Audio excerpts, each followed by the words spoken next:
Kannappa 2 this is Vishnu గారు ప్రజావాణి. Success అయితే part 2 Kannappa 2 expect చేయొచ్చా? దానికి ఏమైనా లింక్ అప్ ఏమైనా ఉందా?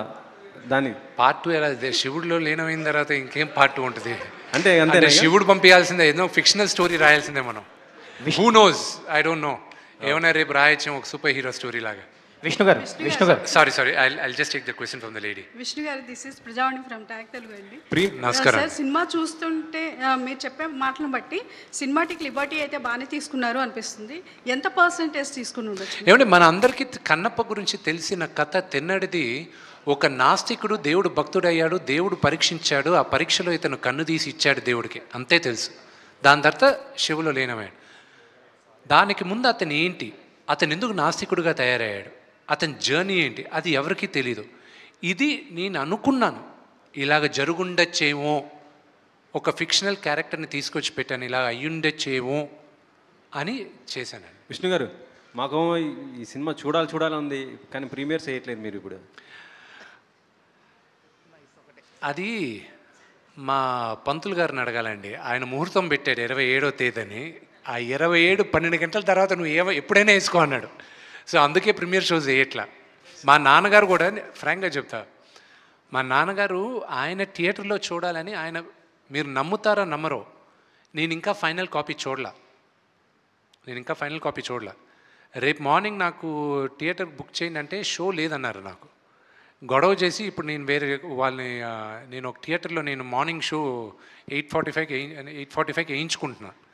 అది నాకు మా ఎగ్జిక్యూటివ్ ప్రొడ్యూసర్స్ నాకే టికెట్లు లేవని టూ మచ్గా చెప్పారు వాళ్ళు. So I haven't seen the movie, I'll be watching it tomorrow. మా అందరికి కూడా చాలా అదే ఉంది. రేపు మార్నింగ్ అందరికీ ఐమాక్స్లో 8:30కి చూపిస్తాను. మా నాన్నగారు చూడాలనుకున్నారు. ఆయన ఏఎంబీలో నేను థియేటర్ బుక్ చేస్తున్నాను, నా వరకు షో చూపిస్తాను, నేను నా ఫ్రెండ్స్కి 8 o'clockకి బుక్ చేయండి ఈరోజు ఈవినింగ్ అన్నారు. దాని తర్వాత ఆయనకి ఎలా చెప్పాలి ఏం చెప్పాలని ఏం తెలియక నాన్న ముహూర్తం రేపు మార్నింగ్ అని చెప్పారు, అందుకే అన్నీ ఇచ్చేస్తాను. ఓకే అయితే నేను రేపు చూస్తాను. హాయ్ విష్ణు గారు.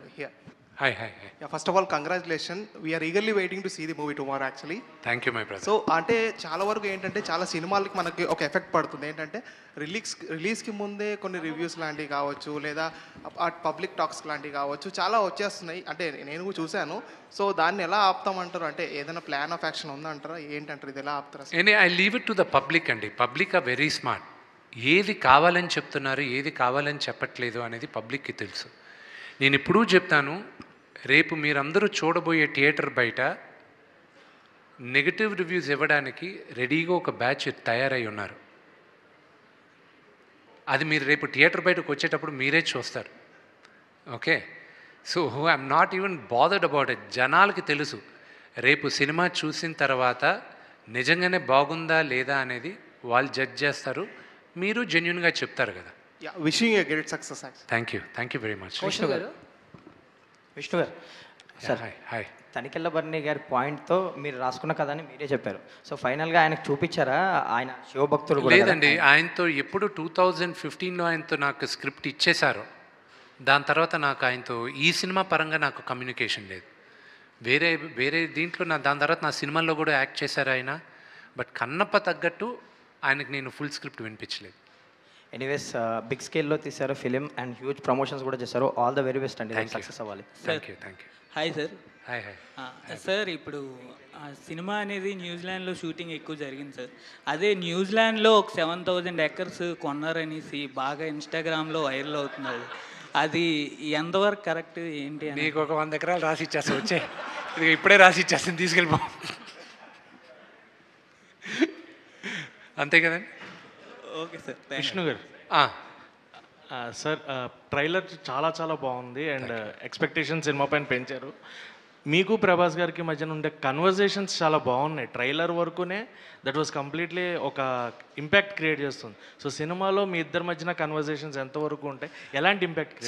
నాన్నగారికి ప్రభాస్కి జరిగేది ఫిలసాఫికల్గా ఉంటుంది. అండ్ ప్లస్ ప్రభాస్ రియల్ లైఫ్లో ఎలాగ నాన్నగారిని ఆడుకుంటాడో అదే క్యారెక్టర్ రాశాను నేను. అలాగే నాకు ప్రభాస్కి జరిగే క్యారెక్టరైజేషన్. ఒక క్వశ్చన్ అడుగుతాను, అందరి నోట్లో ఉన్న ఒక క్వశ్చన్, అందరూ ప్రభాస్ని అడిగే ఒక క్వశ్చన్ నేను అడుగుతాను సినిమాలో, దానికి తన ఆన్సరు చెప్తాడు. ఓకే పెళ్ళి ఎప్పుడైనా సార్? అది రేపు మధ్యాహ్నం దాకా చూడండి, రేపు మార్నింగ్ షోలో తెలిసిపోద్ది.